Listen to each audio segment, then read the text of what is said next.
নমস্কার, আমি আপনাদের মতো একজন উপন্যাসপ্রেমী। আজ আমি আপনাদের সামনে নিয়ে এসেছি মতি নন্দী রচিত বিখ্যাত উপন্যাস ফণী। আপনাদের যদি এই উপন্যাসটি শুনে ভালো লাগে তাহলে অবশ্যই একটা লাইক, কমেন্ট এবং শেয়ার করবেন। সকাল ৮টা প্রায়। ক্ষিতীশ বাজার করে ফিরছে। জুপিটারে আর সে যায় না। সকাল বিকাল এখন তার কোনো কাজ নেই। অবশ্য বাজার করাটা তার নিত্যদিনের কাজগুলির অন্যতম। সে বাজারে যায় বাড়ির কাছের বস্তির সরু গলি দিয়ে, ফেরে সেন্ট্রাল অভিন্যুতে চিলড্রেন্স পার্কটাকে ঘুরে অন্য পথ ধরে। আজ ফেরার পথে দেখল পার্কে খুব ভিড়। বিশ্রাম চালাটায় টেবিল চেয়ার পাতা, লাউডস্পিকারে হিন্দি ফিল্মের গান বাজছে। হঠাৎ বন্ধ করে ঘোষণা হলো, নেতাজি বালক সংঘের উদ্যোগে 20 ঘন্টা অবিরাম ভ্রমণ প্রতিযোগিতা। প্রতিযোগিতা শুরু হয়েছে রাত 8টায়, শেষ হবে আজ বিকেল 4টায়।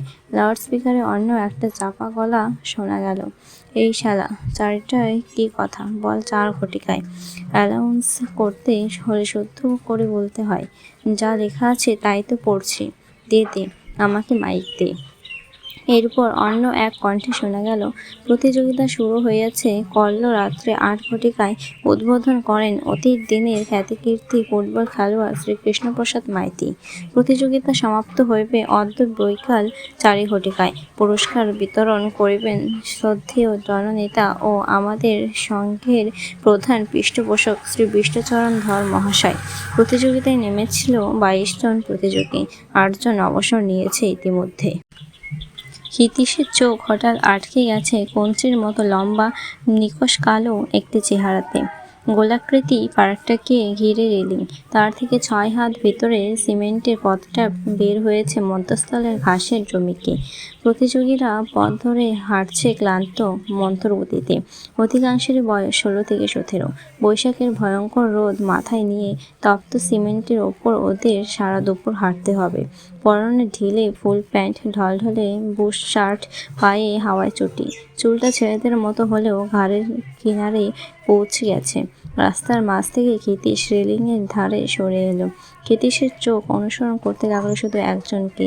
পার্কের মধ্যে শিশু ও বালকদেরই ভিড়। বয়স্করা রাস্তা দিয়ে চলতে চলতে শুধুমাত্র ঘাড় ফিরিয়ে তাকিয়ে চলে যাচ্ছে। প্রতিযোগীদের দেখে রাত্রি জাগরণ, ক্লান্তি আর ক্ষুধার চাপ। পার্কের চক্কর প্রায় 75 মিটারের। ওদের কেউ কেউ চেনা লোকেদের দেখে শুকনো হাসছে, 2-4টে কথা বলছে। গঙ্গার সাঁতারের সঙ্গী সেই 3টি ছেলে পার্কের মধ্যে ঘাসের ওপর দিয়ে কনির পাশাপাশি হাঁটতে হাঁটতে ওর সঙ্গে কথা বলল। কনি হাত নেড়ে ওদের চলে যেতে বলছে। চটি জোড়া খুলে পথের পাশে রাখল। উদ্যোক্তাদের দেওয়া লজেন্স প্যাকেট থেকে বার করে ওদের 3 জনকে দিয়ে একটা মুখে পুরল। হাঁটতে হাঁটতে সে মুখের কাছে হাত তুলে জলপানের ইশারা করতে নেতাজি বালক সংঘের একজন ছুটে গিয়ে তাকে 1 গ্লাস জল দিয়ে এলো। 3-4 চক্করের পর আবার সে চটে পড়ল। ক্ষিতীশের হুঁশ ফিরল যখন তার প্রতিবেশী অমূল্য বাবু অফিস যাবার পথে দাঁড়িয়ে গিয়ে বলল, কি দেখছেন ক্ষিতীশবাবু, বাঙালিদের ক্রিয়াচর্চা? লোকটিকে ক্ষিতীশ একদমই পছন্দ করে না, শুধুই নাটকীয় ঢঙে বাঁকা বাঁকা কথা বলে। কি আর করবে বলুন, আমরা ওদের ক্রিয়াচর্চার জন্য কিছু ব্যবস্থা তো করে দিইনি, ওরা ওদের মতোই যা হোক ব্যবস্থা করে নিয়েছে।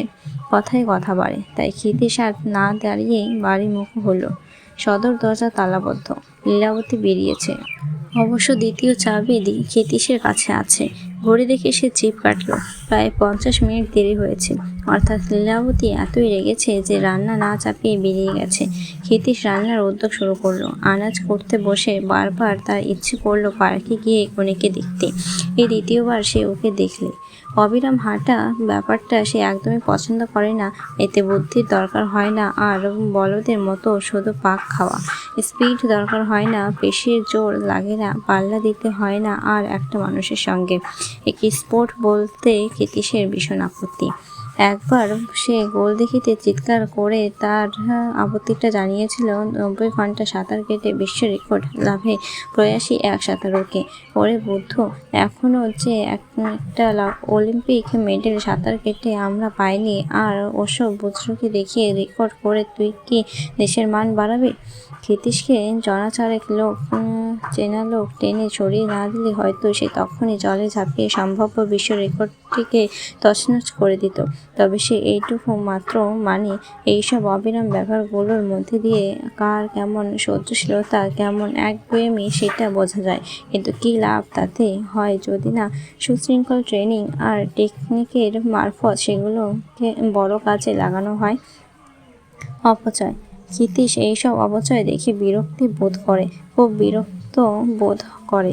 কিন্তু এখন সে ছটফট করতে পার্কের যাবার জন্য উঠে গিয়ে ঘড়ি দেখলো, হিসেব কষে বার করলো কোনোই এখনো 14 ঘন্টা হাঁটছে, এখন 6 ঘন্টা বাকি। ভয়ঙ্কর এই শেষের 6 ঘন্টা টিকতে পারবে কি? কুকারে রান্না চাপিয়ে ক্ষিতীশ দরজায় তালা এঁটে আবার বেরিয়ে পড়ল।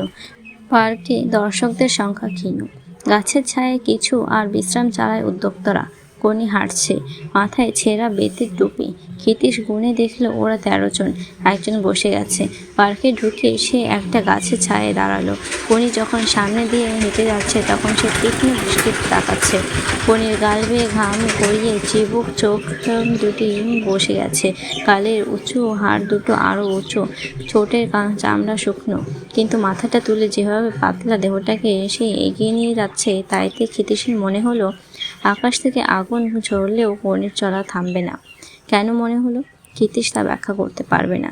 শুধু এইটুকুই সে বলবে, একটা লোক নিজের সম্পর্কে কী ভাবে সেটা বোঝা যায় চলার সময় মাথাটা সে কেমনভাবে রাখে তাই দেখে। ক্ষিতীশ বাড়ি ফিরল 12টায়। লীলাবতী কথা বলেছিল দোকানে দুটো মেয়ের সঙ্গে। ক্ষিতীশ দাঁড়িয়ে গিয়ে বলল, হাতিবাগানে ঘর কী হলো? অনেক টাকা সেলামে চাই, সম্ভব নয়। সে ঘরে ঢুকে গেল। অন্যমনস্কের মতো স্নান ও খাওয়া সেরে সে ঘন ঘন ঘড়ি দেখতে লাগলো। 3টে বাজার সঙ্গে সঙ্গে আবার বেরিয়ে পড়ল। 13 থেকে 8 বসে গেছে 5 জন। পার্কে এখন বেশ ভিড়। লাউডস্পিকারে রেকর্ড বাজানো বন্ধ করে নানাবিধ ঘোষণায় মত্ত। তারই মাঝে প্রতিযোগীদের জানিয়ে দেওয়া হলো আর মাত্র 50 মিনিট বাকি। উনি হাঁটছে। ক্ষিতীশ জানত ও হাঁটবে এবং শেষ করবে। ক্লান্তি ওর পদক্ষেপে ধরা পড়েছে। সকালে সে 3টে ছেলে ওর পাশাপাশি ঘাসের ওপর দিয়ে চলছে। উনি 2-1 ওদের কথা শুনে হাসল। ক্ষিতীশ লক্ষ্য করল ডান পাটা টেনে টেনে হাঁটছে। অন্য প্রতিযোগীদের মধ্যে 2টি বছর দশেকের ছেলে বেশ তাজাই দেখাচ্ছে। আমাদের আজকের সভাপতি বরেণ্য জননেতা ও এই সংঘের হিতৈষী শ্রীযুত বিষ্ণুচরণ ধর মহাশয় তার শত কাজ ফেলে আমাদের মাঝে উপস্থিত হয়েছেন, এজন্য আমরা গর্বিত।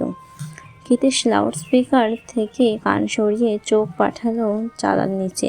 সেখানে টেবিলের ওপর ইতিমধ্যে একটি সাদা চাদরের ও তরু ঘোরা 2টি ফুলদানির আবির্ভাব ঘটেছে। তার পেছনে বসে আজকের সভাপতি। আরে, এই তো গঙ্গার ঘাটে দেখা সেই হিপুটা। ক্ষিতীশ অবাক হয়ে গেল।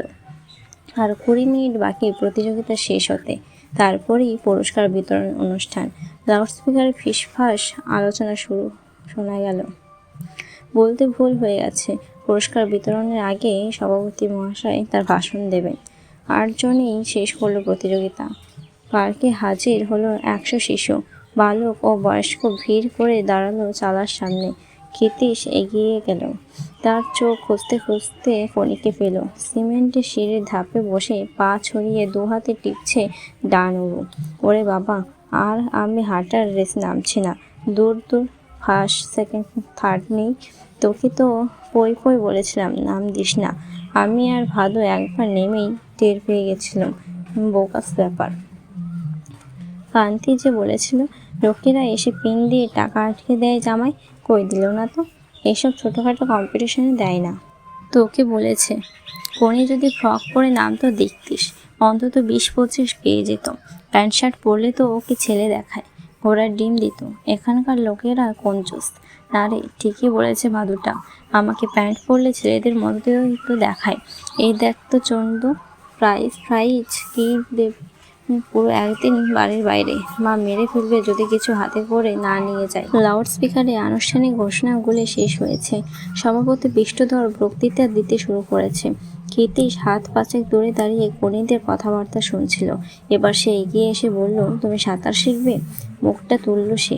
কাঁচা পাকা কদম ছাড় চুলে ভরা মাথা আর পুরো লেন্সের পিছনে জলজলে দুটি চোখের দিকে একটু বিরক্তি ভরেই তাকালো। তারপর আবার সে নিচের পা টিপতে লাগলো। শিখবে সাঁতার? সাঁতার আমি জানি। না, জানো না। ঝটকা দিয়ে চুল ঝাঁকিয়ে কোণে আবার মুখ তুলল। আপনি জানেন? হ্যাঁ, জানি। আমি দেখেছি আর তোমায় গঙ্গায়। ও সাঁতার চলবে না, সাঁতার শেখার জিনিস। না জানি তাতে গঙ্গায় এপার ওপার করতে পারি। শেখার আবার আছে কি? অনেক কিছু শেখার আছে। আমার দরকার নেই শেখার, যা জানি তাই যথেষ্ট। ক্ষিতীশের উপস্থিতিকে অগ্রাহ্য করে কোণে দাঁড়ালো। চেঁচিয়ে বলল, এই গোপলা, শুনে যা। টেবিলে স্তূপীকৃত নানাবিধ প্রাইজগুলোর দিকে তাকিয়ে থাকা খালি পা ছেঁড়া গেঞ্জি গায়ে বছর 12-র একটি ছেলে এগিয়ে এলো। হ্যাঁ রে, মা কিছু বলছে? যাও না বাড়িতে, পিটিয়ে তোমার চামড়া তুলে নেবে। দাদা? দাদা আজ কাজে যায়নি, জ্বর হয়েছে। মার সঙ্গে ঝগড়া হয়েছে তোমাকে নিয়ে। দাদা বলেছে বেশ করেছে কনি। ক্ষিতীশ ভাবল আর একবার কনির সঙ্গে কথা বলবে, কিন্তু ততক্ষণে কনিকে ডেকে নিয়ে গেছেন নেতাজি বালক সংঘের কর্মকর্তারা। প্রতিযোগীদের হাতে একটি করে খাবারের ঠোঙা দেওয়া হচ্ছে। এই যে শরীর, একে চাকর বানাতে হবে। ক্ষিতীশ ফিরে তাকালো বক্তৃতাকারীর দিকে। মাইক্রোফোনের পেছনে একটি ধুতি পাঞ্জাবি পরা চর্বির ঢিপি। ক্ষিতীশ ভিড় কেটে চাতালের দিকে এগোলো। কি করে তা সম্ভব? আপনার লক্ষ লক্ষ টাকা আছে, কিন্তু পারেন কি আপনি আর্চ করতে, পিকক করতে? যদি কেউ আপনাকে চাটি মেরে পালায়, পারবেন কি তাকে দৌড়ে গিয়ে ধরতে? না, পারবেন না। আমি জানি আপনি পারবেন না। সভাপতির পিছন থেকে কণ্ঠস্বর শোনা গেল, একবার পরীক্ষা করে দেখব নাকি? বিষ্ণুধর পেছন দিকে তাকালো। ক্ষিতীশকে দেখে ভ্রু কুঁচকালো। মাইকে হাত চাপা দিয়ে চাপা গলায় বলল, সব জায়গায় ইয়ার্কি করবেন না। তারপর হাত সরিয়ে বলতে শুরু করলো, কেন পারবেন না? জানেন কি কারণটা? কারণ আপনার শরীর ফিট নয়, আর ফিটনেস আসে নিয়মিত ব্যায়াম থেকে। বিষ্ণুধর পেছন ফিরে তাকালো। ক্ষিতীশ মাথা হেলিয়ে তারিফ জানালো। ব্যায়াম সেজন্যই সকলের করা দরকার। হাঁটা ওইটা একটা ব্যায়াম। তাই নেতাজি বালক সংঘের তরুণ কর্মীদের, যারা দিনরাত পরিশ্রম করে আজকের এই প্রতিযোগিতাকে সফল করে তুলেছে, তাদের বললাম, তোমরা হাঁটার ব্যবস্থা করো। আমি আছি তোমাদের সাথে। এটা সমাজসেবার কাজ। আমি থাকবো তোমাদের পাশে পাশে। ওহো, আগে আগে। নেতৃত্ব দিতে হলে সামনে থাকতে হয়। বিষ্ণুধর পেছনে তাকিয়ে ভ্রু কোঁচকালো, তারপর মাথা হেলালো। পাশে পাশেই বা বলি কেন? আমি থাকবো আগে আগে। সমাজের কল্যাণের জন্য, মানুষকে সুস্থ সবল করার জন্য যখনই সংগঠন গড়ে উঠবে, সবার আগে আমাকে ছুটে আসতেই হবে। ছোটার কথা চেপে যান। পেছন থেকে ফিসফাস শোনা গেল, যদি কেউ বলে একটু ছুটে দেখান। বিষ্ণুধর ঢোক গিলে বলল, কিন্তু ছুটেই বা আসবে কেন? মানুষ ছোটে কখন? যখন সে ভয় পায়, দিশাহারা হয়। কিন্তু জনগণ সহায় থাকলে আমি ভয় পাবো কেন? জনগণই পথ বলে দেবে, সুতরাং দিশাহারা হব কেন? না, আপনাদের আশীর্বাদ থাকলে আমি ভয় পাবো না। সঠিক পথে আপনাদের সেবা, দেশের ও দশের সেবা করে যেতে পারবো। তাই আজ প্রতিযোগীদের এই কথা বলেই বক্তব্য শেষ করব। শরীরটাকে ফিট না করলে পরিশ্রম করতে পারবেন না। পরিশ্রম না করলে দেশ গড়ে তুলতে পারবে না। তাই আজ যে প্রতিযোগিতার মধ্য দিয়ে আমরা হাঁটা শুরু করলে। বিষ্ণুধর পকেটে হাত ঢুকিয়ে হাতড়াতে লাগলো। এই যে হাঁটা, এই হাঁটা জীবনের পথে। বিষ্ণুধর অসহায়ভাবে পেছনে তাকালো। ভুলে গেছেন? ঘাড় নেড়ে অসহায়ভাবে বিষ্ণুধর ফিসফিস করে বলল, রবি ঠাকুরের একটা পদ্য লিখে এনেছিলাম, পাচ্ছি না। বলুন, এই যে যাত্রা শুরু হলো ছোট্ট এই পার্কে। মাইক্রোফোনে গম গম করে উঠল সভাপতির আবেগ ভরা কণ্ঠ। এই যে যাত্রা শুরু হলো ছোট্ট পার্কে, ধীরে ধীরে তার বৃহত্তর জীবনের দিকে, সুখ সমৃদ্ধি ভরা জীবনের দিকে তোমাদের নিয়ে যাক। এই পার্ক পরিক্রমা রূপান্তরিত হোক বিশ্ব পরিক্রমায়। জয় হিন্দ। বিষ্ণুধর হুবহু বলে গেল ক্ষিতীশের পম্পট শুনে। শুধু জয় হিন্দের পর গলা ঝাঁপিয়ে যোগ করলো, ইনকিলাব জিন্দাবাদ। পুরস্কার দেওয়া হলো। প্লাস্টিকের কিট ব্যাগ আর তোয়ালে পেল যারা 20 ঘন্টা সম্পূর্ণ করেছে। 16 ঘন্টার পর যারা অবসর নিয়েছে তাদের শুধুই ব্যাগ, আর 12 ঘন্টার পর যারা তাদের শুধুই তোয়ালে। কোনি পুরস্কার নিয়ে ব্যাগটা উল্টে পাল্টে দেখলো। সভাপতিকে নমস্কার জানানোর দরকারও মনে করল না। খাবারের ঠোঙাটা ব্যাগের মধ্যে ভরে সে ভাইয়ের হাতে দিয়ে বলল, বাড়ি যাই, এটা মাকে দিতে হবে। ভাইয়ের কাঁধে হাত রেখে খোঁড়াতে খোঁড়াতে কোনি চলে যাচ্ছে। ক্ষিতীশ এক দৃষ্টি তাকিয়ে, মাথাটা উঁচু পঞ্চের মতো শরীরটা দুলছে, সঙ্গে ওর বন্ধু ভাদু আর চন্ডু। পার্ক থেকে বেরিয়ে ওরা ধীরে ধীরে দৃষ্টির বাইরে চলে যাচ্ছে। ক্ষিতীশের মনে হলো ওর বাড়ির ঠিকানাটা নিয়ে রাখলে ভালো। আপনাকে বেশদাদা ডাকছে। কে বেশদাদা? অন্যমনস্ক ক্ষিতীশ বলল, আজ যিনি সভাপতি। ক্ষিতীশকে দেখেই বিষ্ণুধর একগাল হেসে বলল, ফিনিশিংটা সবাই বলছে দারুণ হয়েছে। তারপর কানের কাছে মুখ এনে ফিসফিস করে বলল, ইনকিলাব জিন্দাবাদটা অ্যাড করলাম, তার কারণ আছে। আমার প্রোগ্রেসিভ নেচারটা বুঝিয়ে দেওয়া দরকার। চলুন চলুন, আমার গাড়ি রয়েছে, আপনাকে সব বলছি। আমার বাড়ি চলুন। বিষ্ণুধর আগামী নির্বাচনে দাঁড়াবে, তাই এখন থেকে সে তোড়জোড় শুরু করেছে। পাড়ায় পাড়ায় নানান ব্যাপারে টাকা দিয়ে অনুষ্ঠান করাচ্ছে আর তাদের সভাপতি হয়ে বক্তৃতা দিচ্ছে। নির্দলীয় সমাজসেবক হিসেবে এসে ভোট চাইবে। বিষ্ণুধর গাড়িতে বসে কথাগুলো জানিয়ে দিল। বাড়ি পৌঁছে বলল, আপনাকে আমার দরকার। আমাকে? হ্যাঁ, আপনি আমার স্পিচ রাইটার হবেন, বক্তৃতা লিখে দেবেন। অবশ্য এর জন্য টাকা দেব। রাজি? আমি তো খেলার ব্যাপারে ছাড়া আর কিছু জানি না। ক্ষিতীশ বিস্ময়ে ধাক্কা সামলাতে সামলাতে বলল, সেজন্যই তো আপনাকে চাই। খেলা নিয়ে বক্তৃতা দিতে চাই, আর কিছু নিয়ে নয়। বিনোদ ভর হচ্ছে সিটিং এমএলএ, খেলার লাইনের লোক, অনেক ক্লাবের প্রেসিডেন্ট। আমিও খেলার লাইন ধরে ক্যাম্পেন করব। বিনোদ ভর মিনিস্টার হতে চাই। সিঙাড়া মুখে দিয়ে ক্ষিতীশ বলল, ভেবে দেখি।